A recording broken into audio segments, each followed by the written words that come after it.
Hi, my name's Bree, and I'm working with Allie here on the interview project. My topic was working out.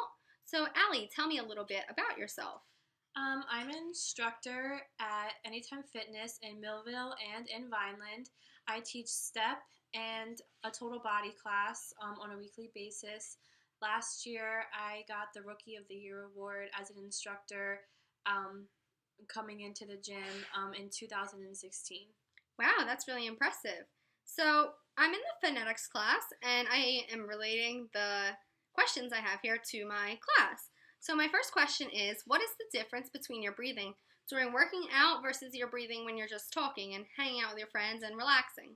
My breathing when I'm working out is more heavy, depending on the activity that I'm doing. And you have to, one of the rules when you take your fitness test is that you have to focus on your client's breathing as well as yourself.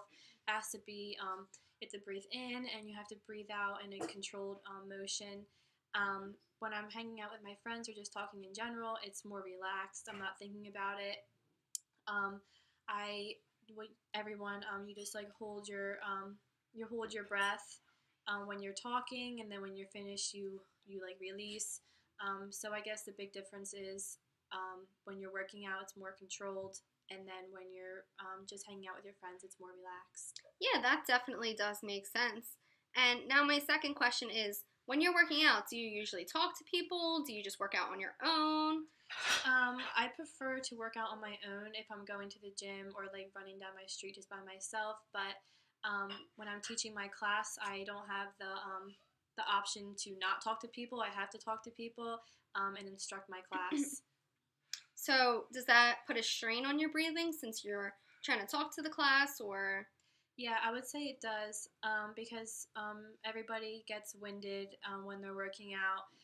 So if you add talking onto that, it makes it 10 times as hard to get your to get your voice out when you're focusing on your breathing, and your breathing is just so much more difficult than if you're just like sitting on the couch having a conversation. Yeah, because I kind of feel very relaxed here too, as probably you versus us running miles.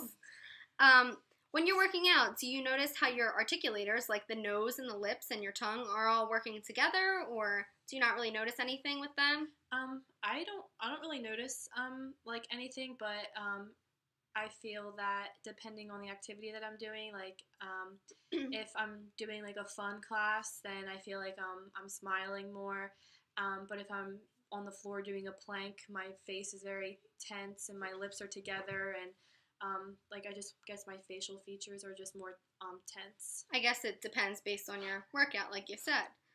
Um, so in phonetics, there's something known as the speech chain, and this involves many different steps and processes, including the feedback loop. And the feedback loop is how you hear yourself, and you see what you want to change about your voice, if your pitch is too high, and stuff like that. So when you're working out, do you have certain routines that you follow? After you do a routine, do you like to switch it up? How does that really work for you? So every month I change my routine up. But when you do your fitness test, you have to you have to read a set of rules, and the rules are you have to do um, a 10 minute warm up, and then you do your routine, and then you have to do a 10-minute cool down. But before the cool down, you have to do a pre cool down, which is just like putting your weights away, getting a drink of water so you can slowly um, lower your heart rate. Okay, that's interesting. Very cool. So when you are working out, do you notice, well, also since you're the instructor, do you notice if the routine gets too easy for the girls or the guys that you're instructing? Do you guys like to switch it up? How does that really work out? Yeah, well, when I first started out, I had no idea like how to do step or anything, so it was very basic. And then, like I said in the previous question, every month or every couple weeks, you change it up. Or if the girls aren't complaining as much, then I know it's getting a little bit too easy. So you just keep I just keep bumping it up a level into harder things. But like I feel like you should always challenge yourself, and for me too, since I'm doing it like several times a week, my body gets used to it like that. So I have to challenge myself also. Right, so you kind of get in like another routine Mhm. probably. So do you ever lift at the gym? when you're on your own and stuff? Yeah, sometimes. Mm-hmm. So when you're lifting, how do you record the weight that you lift, or do you count the reps? Like, how does that work out? So obviously I'm not a big weightlifter, so it's not like a high number. But so I just like keep it in my head. I don't like to go into the high numbers. It's very low. Right. But so I just record that in my head. But with the reps, I also do in my head. But if I have like a heavy weight, it's going to be I do it three times. I do it 10 reps. Okay. And if I have a lighter weight, then I do it 4 times, 12 times. Okay. So I kind of, when I thought about lifting weights, I kind of thought phonetics.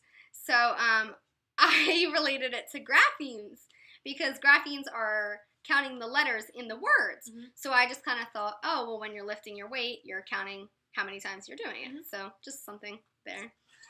And my last question is, when you're working out, do you do exercises that are different but they work on the same muscle? For instance, like squats and maybe lunges. They both work on the upper, the lower but upper part of your body, if you know what I'm saying. Yeah. I do. Step works all of the leg, but I mean it also works every part of your body. Right.